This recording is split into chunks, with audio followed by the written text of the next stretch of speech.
Namahagi naman ng tulong ang ilang miyembro ng gabinete ni Pangulong Ferdinand R. Marcos Jr. at ilang opisyal ng LGU sa mga bakwit ng Bacolor, Pampanga. Yan ang sentro ng balita ni Denise Osorio. Live, Denise!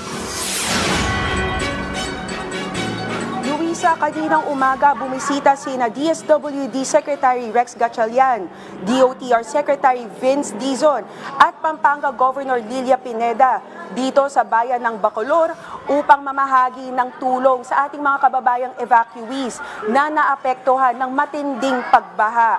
Ayon sa DSWD, may kabuuang 293 families o 1,240 individuals ang kasulukuyang nananatili sa 8 mga evacuation centers sa Bacolor. Kabilang na ang 2 paaralan, isang convention center at ang ilang mga kapilya.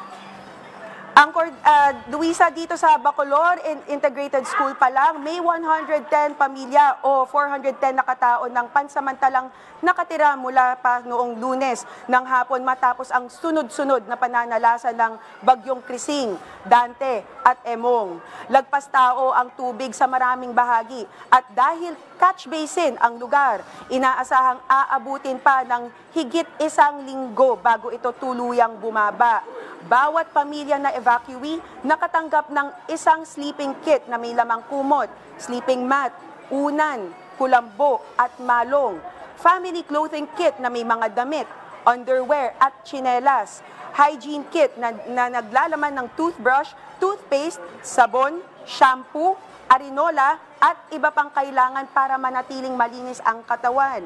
At 2 family food packs o FFP na ang kada box ay may 6 na kilo na bigas, 10 delata at 10 sachet ng drink mix.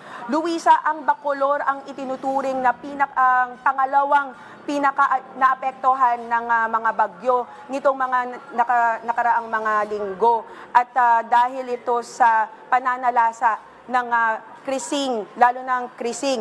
At ang una na tinuturing ay ang Macabebe. At ito na rin ang nag-iisang bayan sa 3rd District ng Pampanga na nagkaroon ng pagtatala ng mga evacuees. Yan ang pinakahuling balita mula rito sa Bacolor. Balik sa inyo, Luisa. Maraming salamat, Denise Osorio.